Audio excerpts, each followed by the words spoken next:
नमस्कार दोस्तों, एक बार फिर से आपका स्वागत है। आज जो बुक मैं आपके सामने लेकर के आई हूँ वो है the CEO next door book summary. आम लोगों को वर्ल्ड क्लास लीडर बनाने वाली बातें। चलिए शुरू करते हैं। साल 2017 में रिलीज हुई किताब द CEO नेक्स्ट डोर में ये बताई है कि एक अच्छा CEO और ग्रेट CEO में क्या अंतर है। इस किताब को लिखने के लिए लेखक ने काफ़ी ज़्यादा रिसर्च भी की थी। क्या आपको कॉर्पोरेट में सक्सेस चाहिए? क्या आप CEO के सफ़र को जानने के इच्छुक हैं? या फिर क्या आप एक ऐसे बिजनेस प्रोफेशनल है जिसे सक्सेस के मंत्र को समझना है? तो ये बुक आपके लिए है। इस किताब का लेखन दो लेखकों ने किया है जिनका नाम एलिनो बैटेलो और किम पॉवेल है। दोनों लेखकों का बिजनेस एक अच्छा खासा एक्सपीरियंस भी है। बड़े बड़े बिजनेस लीडर्स की पर्सनालिटी और मेंटालिटी पर इन दोनों ने काफ़ी ज़्यादा रिसर्च भी किया है। CEO का जन्म नहीं होता, उन्हें बनाया जाता है। आज के समय में आप किसी भी CEO को देखकर क्या सोचते हैं? यही ना कि इनके पास तो महंगी गाड़ी है और शानदार लाइफस्टाइल है, लेकिन क्या आपको पता है कि उस पोजीशन पे बैठे हुए इंसान का बैकग्राउंड इतना मजबूत नहीं था। ना ही उनके पास कभी महंगी गाड़ी हुआ करती थी और ना ही उन्हें कभी ऐसा लाइफस्टाइल को जिया था। ज़्यादातर केस में तो ये भी देखने को मिलता है कि हायर पोजीशन में बैठे हुए इंसान के पास अच्छी डिग्री भी नहीं होती है। अब सवाल यह नहीं उठता कि आखिर वो इस पोजीशन में पहुंचा कैसे। इस समरी को पढ़ने के बाद आपके मन में सभी सवालों का जवाब आपको मिल जाएगा। हम लोगों में से कई लोग ऐसा ही सोचते हैं कि किसी भी कंपनी को चलाने वाला कोई स्पेशल आदमी होता है, वो नॉर्मल आदमी से अलग होता है। कई तो ऐसे भी सोचते हैं कि CEO बनने के लिए आपके पास काफ़ी महंगे कॉलेज की डिग्री होनी चाहिए या फिर आपके पास कोई बहुत बड़ी पहुंच होनी चाहिए। लेकिन इस किताब के माध्यम से लेखक बताना चाहते हैं कि ये सब बस गलतफहमी है। एक स्मार्ट प्रोजेक्ट था जिसके ऊपर इस किताब के लेखक ने काम किया था। उस प्रोजेक्ट में 2600 CEO के ऊपर रिसर्च की गई थी। उस रिसर्च में कोई चौंकाने वाली बातें सामने निकल कर आईं। उनमें से एक बात यह थी कि अधिकतर CEO तो कंपनी के नॉर्मल कर्मचारी ही थे। समय के साथ उन्होंने खुद को अंदर लीडरशिप क्वालिटी को पैदा किया था। इसी के साथ 70% से ज़्यादा CEO ने इस बात को स्वीकार किया था कि उनका कभी सपना भी नहीं था कि वो इस पोजीशन पे काम करेंगे। उन्होंने कहा कि जब उन्होंने अपने काम की शुरुआत की थी तो उन्होंने इसके बारे में कुछ भी नहीं सोचा था। यहाँ पर डॉन स्लैगर का एग्जाम्पल लेते हैं। वो इस समय अमेरिका की नामी कंपनी के CEO हैं। अगर उनके एजुकेशन की बात करें तो उन्होंने कभी भी कॉलेज का मुंह तक नहीं देखा, लेकिन इस समय वो अमेरिका के नंबर 1 CEO हैं। उनको ये उपाधि ग्लास डोर वेबसाइट ने दी है। इस वाक्य से ये बात तो साबित हो जाती है कि CEO बनने के लिए ज़रूरी नहीं है कि आपके पास कोई लंबी चौड़ी डिग्री हुई हो। कुछ स्किल्स होती हैं जिनके ऊपर आपको काम करना पड़ता है। उन स्किल्स को आपके खुद के अंदर के समय के हिसाब से डेवलप करना पड़ता है। इसी के साथ उस सर्वे में ये भी कहा गया कि CEO बनने के लिए आपको जीनियस होना भी ज़रूरी नहीं है।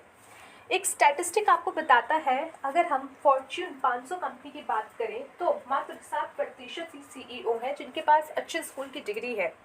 इसी के साथ 8% तो ऐसे CEO हैं जिन्होंने अपने जीवन में कभी भी कॉलेज अटेंड ही नहीं किया। फैसले लेने की क्षमता बहुत कुछ तय करती है। इससे पहले वाले अध्याय में हमने पढ़ा कि CEO बनने के लिए कॉलेज डिग्री की ज़रूरत नहीं होती। इसी के साथ इस अध्याय में हम समझेंगे कि इंटेलिजेंट होना भी ज़रूरी नहीं होता। यहाँ तक कि ये भी देखा गया है कि जिन CEO का हाई IQ होता है उन्हें इंफॉर्मेशन पैरालिसिस की तरह ट्रीट किया जाता है। इनको इंफॉर्मेशनल पैरालिसिस इसलिए कहा गया है क्योंकि वो किसी भी फैसले में पहुंचने से पहले बहुत ज़्यादा समय ले लेते हैं। एक CEO को दिन भर में कई सारे इवेंट को अटेंड करना पड़ता है, उसे कई सारी मीटिंग्स के लिए फ़ैसले लेने पड़ते हैं। इसलिए ये बहुत ज़्यादा ज़रूरी हो जाता है कि आप सही और सटीक के साथ ही साथ जल्दी फैसले भी लें। उस फैसले को लेने के साथ ही साथ आपके अंदर ये काबिलियत होनी चाहिए कि आप उस फैसले को बैंक भी कर सकते हैं। यहाँ पर स्टीव गवर्नमेंट का एग्जाम्पल लिया जाता है। उन्होंने एक बस कंपनी को टेक ओवर किया था। उस समय वो कंपनी काफ़ी ज़्यादा घाटे में थी। अब उनके सामने दो रास्ते थे, पहला कि उसे बंद कर दे या बेच दे और दूसरा कि उसे किराए को बढ़ा दे। गवर्नमेंट ने जल्दी फैसला लेते हुए अमेरिका के मैप के अनुसार उस जगह से बस सर्विसेज बंद कर दी जहाँ की जनसंख्या कम थी। इसका असर क्या हुआ था? इसका असर यह हुआ कि 4 साल के अंदर ही कंपनी फ़ायदे में आ गई थी। इसलिए गवर्नमेंट की ही तरह अपने बिजनेस के लिए विनिंग फॉर्मूले की तलाश करिए। एक बार जब वो मिल जाएगा तो आप उस फैसले के ऊपर अडिग रहिए और कोशिश करिए। इसलिए कहा भी गया है कि सीईओ बहुत होशियार हो ना हो, लेकिन उनके पास जल्दी से फैसला लेने की क्षमता होनी चाहिए। जितनी जल्दी आप अपनी इस क्षमता के ऊपर काम करने लगेंगे, उतनी ही जल्दी आपको सफलता भी मिलने लगेगी। किसी भी सीईओ की ज़िंदगी में फैसला लेने की क्षमता का बहुत बड़ा योगदान होता है। फेवरेबल रिजल्ट्स चाहिए तो स्टेक होल्डर्स को समझने की कोशिश करते रहिए। जैसे कि पिछले अध्याय में हमने पढ़ा कि ज़्यादातर सीईओ इंट्रोवर्ट होते हैं। आपको काफ़ी कम सीईओ ऐसे मिलेंगे जो एक्सट्रोवर्ट होते हैं। इंट्रोवर्ट होने के पीछे भी एक कारण है, वो ये है कि ग्रेट सीईओ होने के लिए आपको दूसरों के नज़रिए को भी समझने की क्षमता होनी चाहिए। किसी भी कंपनी के सीईओ को ये समझना चाहिए कि ऐसी क्या चीज़ें हैं जो उसके कस्टमर को मोटिवेट करती है। उन्हें ये भी समझना चाहिए कि आखिर कंपनी के स्टेक होल्डर्स क्या चाहते हैं। अब आप लोगों को सही से सुनने की शुरुआत कर देते हैं, उस समय आप अंदाजे में रहना बंद कर देते हैं। इसलिए किसी सीईओ के लिए ये ज़रूरी हो जाता है कि आपको दूसरों की बात समझने में आनी चाहिए। कभी भी बहुत ज़्यादा जीनियस बनने की भी कोशिश नहीं करनी चाहिए। अगर सामने वाला कुछ कह रहा है तो फिर कभी भी ये मत दिखाने की कोशिश करिए कि आपको सब मालूम है। हमेशा किसी बच्चे की तरह सामने वाले को सुनने की कोशिश करिए। कई बार ऐसा देखा गया है कि बड़ी बड़ी दिक्कतों का हल दूसरों के नज़रिए से निकल जाता है। नील फिस्को सीईओ के तौर पर शानदार रहे हैं। वो लॉन्जरी ब्रांड के किसी इसलिए काम कर रहे थे, तब उन्होंने फैसला किया कि वो औरतों से मिलकर इसके बारे में बात करेंगे। वो अपने फैसले पर अडिग रहे। उन्होंने कई औरतों का इंटरव्यू भी किया था। उन्होंने प्रोजेक्ट के बारे में महिलाओं की राय भी ली थी। इस दौरान उन्होंने ऑब्जर्व किया कि उन्होंने कई सारी गलत धारणाएं बनाई हुई थी। उन्होंने अपने प्रोडक्ट को सर्वे के हिसाब से ही लॉन्च किया था। इसका असर यह हुआ था कि कुछ सालों के बाद ही उनका ब्रांड सुपरहिट हो चुका था। इस एग्जाम्पल से आप समझ सकते हैं कि सीईओ की भी जिम्मेदारियां हैं कि वो कस्टमर के साथ बातचीत करते रहे। किसी भी सीईओ के लिए ये बहुत ज़रूरी है कि वह अपने ग्राहकों को कितना जानते हैं।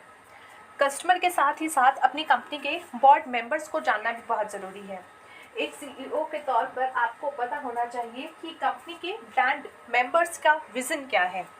क्या उनके पास और कोई ग्रेट आइडिया है जिससे कंपनी की मदद हो सके?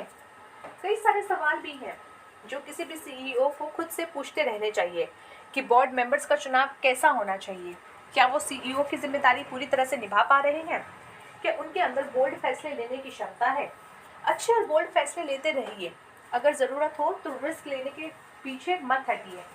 कई बार देखा गया है कि बड़े बड़े सीईओ रिस्क वाले फैसले लेकर कंपनी की कहानी ही बदल देते हैं। लोगों की सुनिए, अपना सम्मान करिए। ज़्यादा होशियार बनने से बेहतर है कि आप समझदार बनने की कोशिश करें। अगर कहीं भी सीईओ की पोजीशन के लिए दो लोगों के बीच में कंपटीशन है तो आदमी ज़्यादा रिलायबल होगा, पोजीशन उसी को मिलेगी। ये हमेशा देखा गया है कि पोजीशन हमेशा रिलायबल आदमी को ही दी जाती है। अब कोई ऐसा कैसे जानेगा कि आप रिलायबल पर्सन है? इस बात का पता उनको आपकी कमिटमेंट से लगेगा। इसलिए हमेशा कोशिश करिए कि कभी भी आप अपने कमिटमेंट से पीछे ना हटें। जीनोम प्रोजेक्ट ने कई सारे सीईओ के ऊपर रिसर्च किया था। ये रिसर्च उनकी पर्सनालिटी को लेकर था। उनके रिजल्ट में ये निकल कर सामने आया था कि 94% सीईओ अपनी कमिटमेंट से बड़े पक्के होते हैं। उस रिसर्च में ये भी दिखा कि वो लोग, उन्हें डिसिप्लिन की आदत थी। उन्हें लोग ज़्यादा पसंद करते थे बजाय उनके जिनको हम मैड जीनियस कहते हैं। क्योंकि जो लोग जीनियस होते हैं उनका व्यवहार भी काफ़ी ज़्यादा अजीब सा ही रहता है। उन्हें किसी भी कमिटमेंट से कोई लेना देना नहीं होता। उन्हें बस इस बात का गुरूर होता है कि वो कभी भी कुछ भी कर सकते हैं। इसलिए अगर आपको सीईओ तक का सफ़र तय करना है तो सबसे पहले आपको अपने अंदर डिसिप्लिन को लेकर आना पड़ेगा। हमेशा याद रखिए कि कंपनी की तरफ आपका कमिटमेंट क्या है। अगर आपने किसी भी प्रोजेक्ट के लिए कमिट किया है तो उसे पूरा करने की जिम्मेदारी भी आपकी ही है। इसलिए हमेशा अपने काम के प्रति ईमानदार रहने की कोशिश करिए। आपकी ईमानदारी ही आपको विजन के रास्ते से लेकर जाएगी। ज़िंदगी में आप कितनी भी ऊंचाइयों पर पहुंच जाए, सबसे ज़रूरी कदम होता है आपका वो पहला कदम जिसको आपने उस बिज़नेस की शुरुआत करने के लिए उठाया था। इसलिए हमेशा से अपने बिज़नेस की तरफ उठाया हुआ अपना पहले कदम को याद रखिएगा। अब आप सोचिए कि किसी भी नए बिजनेसमैन के लिए उसका पहला कदम क्या होना चाहिए। क्या वो कदम बिज़नेस कार्ड छपवाना होना चाहिए, या फिर अपने बिजनेस के लिए फंड्स की व्यवस्था करना होना चाहिए। आपको बता दें कि आपका पहला कदम ये देखना होना चाहिए कि वो बिज़नेस आपकी लाइफस्टाइल को कितना सूट करता है, क्या वो बिज़नेस आपकी लाइफस्टाइल को दर्शाता है। किसी भी आइडिया के ऊपर काम करने से पहले इस बात का ख्याल रखिए कि वो आइडिया आपके गोल और वैल्यूज से मैच करता हो। जीवन में कभी भी अपने कुछ बेसिक एथिक्स से समझौता मत करिएगा। यहाँ वैल्यूज़ की बातें इसलिए हो रही हैं क्योंकि किसी भी प्रोजेक्ट के ऊपर आपका समय और पैसा दोनों लगेगा। उस समय, पैसे और एनर्जी के साथ न्याय तभी होगा जब आपका काम आपके वैल्यूज़ के हिसाब से बैठता हो। इसको आप इस तरह से भी समझ सकते हैं कि मान लीजिए आप एक सामाजिक प्राणी हैं, तो फिर आपका बिजनेस कुछ ऐसा होना चाहिए जिससे आप लोगों को कनेक्ट हो सकें। जब आप ऐसा किसी प्रोजेक्ट के ऊपर काम करेंगे तो फिर आपका काम एक अलग ही रूप में नजर आएगा। इन सब बातों के ऊपर एक सवाल ये उठता है कि आखिर आप उस बिजनेस आइडिया की पहचान कैसे कर सकते हैं जिससे आपको खुशी और संतुष्टि दोनों मिले। इसके लिए आपको खुद का आकलन करना पड़ेगा। जब तक आप खुद से बात करने की शुरुआत नहीं करते तब तक आपको पता भी नहीं चलेगा कि कौन सा काम आपके लिए बेस्ट सूट करता है। उस काम की पहचान तभी होगी जब आपकी खुद से पहचान होगी। गलतियों से सीखने की कोशिश करते रहिए। जब भी आप किसी भी बड़े ऑर्गेनाइजेशन को लीड करेंगे तो हर बार ये मुमकिन नहीं हो पाएगा कि चीज़ों को अपने हिसाब से मैनेज कर पाएँ, या फिर छोटी छोटी चीज़ों पर आपका ध्यान भी नहीं जा पाएगा। इसके लिए ज़रूरी ये है कि आप एक सही सिस्टम का निर्माण करिए। ये सिस्टम कुछ ऐसा होना चाहिए कि सभी को अपनी अपनी जिम्मेदारियों का एहसास होना ही चाहिए। इसके लिए ज़रूरी है कि आप खुद को किसी ऑर्केस्ट्रा का कंडक्टर ही समझिए, जिसका काम है सभी पर निगाह बनाए रखे। ऑर्केस्ट्रा के कंडक्टर का काम म्यूजिक बजाना नहीं होता, उसका काम होता है शो से पहले से और शो के बाद भी सभी चीज़ों के ऊपर बराबर से ध्यान बनाए रखना। कंडक्टर शो में परफॉर्म करने वाले को उनके रिहर्सल के दौरान भी मदद करता है। अगर देखा जाए तो स्टेज का पूरा ध्यान वही रखता है। उसके रहते हुए कभी भी किसी भी चीज़ की गलती नहीं हो सकती है। अगर आप एक वेल प्लान्ड सिस्टम बनाते हैं तो उससे भी गलतियों पर रोक लग सकती है। एक सीईओ होने के नाते आपको इस बात का ख्याल रखना है कि अगर आपकी कंपनी से किसी भी प्रोजेक्ट में कोई भी गलती होती है तो उस गलती को दोबारा ना दोहराया जाए। इसको आप तभी कर सकते हैं जब आपके पास एक वेल प्लान्ड सिस्टम होगा। ब्लॉकबस्टर वीडियो और क्वांटम के में कॉमन क्या है? उन दोनों के बीच में कॉमन ये है कि दोनों ने ही फॉर्च्यून ट्रेंड्स को नहीं अपनाया और फ्लॉप हो गए।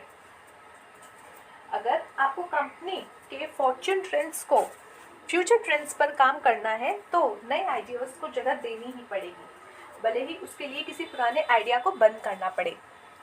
ब्लॉकबस्टर वीडियो और कोडक के फ्लॉप होने का एक ही रीज़न था। वो रीज़न ये था कि दोनों ही कंपनियों ने नई संभावनाओं को नकार लिया। उन्होंने फ्यूचर ट्रेंड्स के ऊपर ध्यान नहीं दिया था।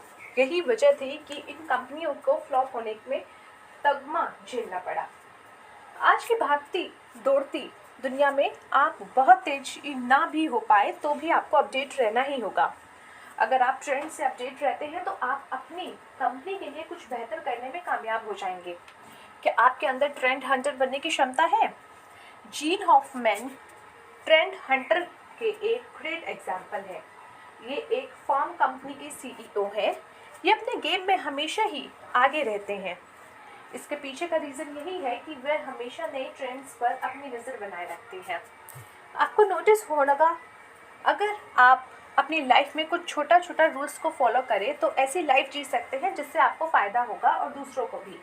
इसलिए इस अध्याय में लेखक आपसे सवाल करते हैं कि क्या आप ऐसी ज़िंदगी के लिए तैयार हैं। उस रूल का पहला प्रिंसिपल है कि प्रोस्पेक्टिव को मेंटेन रखिए।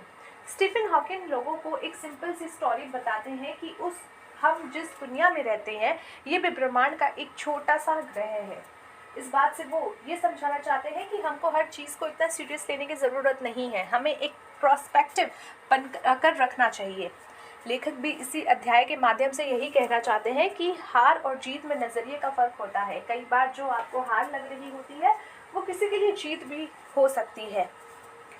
अंतर बस इतना है कि आपको अपने नज़रिए को थोड़ा सा शिफ्ट करना पड़ेगा।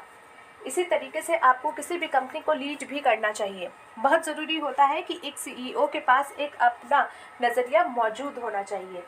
उस नज़रिए से आप अपनी कंपनी के में काम करने वालों को एक अलग दिशा दिखा सकते हैं। उदाहरण के लिए आप किसी का इंतज़ार सीढ़ी के पास कर रहे हो लेकिन वो आपको वहाँ ना मिले। क्या पता उसने सीढ़ी का रास्ता ना लेकर एलिवेटर का रास्ता ले लिया हो। जीवन में कई ऐसे पड़ाव आएंगे जहाँ आपको लगेगा कि बात नहीं बन रही है। तब आपको कैरेक्टर का टेस्ट भी होता है कि आप अंदर से कितने मजबूत हैं। उस दौर में बस आपको अपने नज़रिए को थोड़ा सा बदलना पड़ेगा, आपकी बात बन जाएगी। दूसरा नियम ये है कि सेल्फ डिसिप्लिन। अगर आप इस नियम का फॉलो करते हैं तो आप अपने गोल्स तक आसानी से पहुंच जाएंगे। सेल्फ डिसिप्लिन शब्द सुनने में जितना छोटा लगता है, इसके परिणाम उतने ही बड़े होते हैं। अगर आप अपने एक्शन के ऊपर कंट्रोल करना सीख गए तो समझ जाइए कि आप अपनी ज़िंदगी को भी खुशहाल बनाकर जी सकते हैं। ज़िंदगी में खुश रहना तो अपने आसपास के साथ खुद के अंदर सेल्फ डिसिप्लिन होना बहुत ज़रूरी है। इसी के साथ ही साथ कभी भी खुद को काम से ऊपर या फिर अपनी कंपनी से ऊपर मत समझ लीजिएगा। अगर आपने ऐसी गलती पाल ली तो फिर आप कभी भी ग्रेट सीईओ नहीं बन सकते हैं। आपको जिसने भी हायर किया है उसे एक टीम प्लेयर की ज़रूरत है। उसे ऐसे सीईओ की ज़रूरत है जो पूरी टीम को साथ लेकर चल सके, जिसके अंदर लीडरशिप क्वालिटी भी होनी चाहिए। उसे पता होना चाहिए कि बोल्ड फैसले कैसे लेने हैं। अगर आपके अंदर टीम प्लेयर की क्वालिटी आ जाएगी तो फिर आप एक ग्रेट सीईओ की राह में आगे बढ़ जाएंगे। हम लोगों में से कई लोग ऐसा ही सोचते हैं कि किसी भी कंपनी को चलाने वाला कोई स्पेशल आदमी होता है, वो नॉर्मल आदमी से अलग होता है। कई तो ऐसा भी सोचते हैं कि सीईओ बनने के लिए आपके पास काफ़ी महंगी कॉलेज की डिग्री होनी चाहिए, लेकिन लेखक बता देना चाहते हैं कि सीईओ सुपर ह्यूमन नहीं होता, वो बस अपने स्किल्स और जॉब्स के प्रति ईमानदार होता है। अगली बार जब भी आप किसी मीटिंग में हो तो लोगों को सुने और अपनी बात को क्लियर और साफ अंदाज में रखिए। तो दोस्तों, कैसी लगी हमारी आज की ये book the CEO next door book summary इन हिंदी? ज़रूर मुझे कमेंट बॉक्स में बताइएगा। Thanks for watching.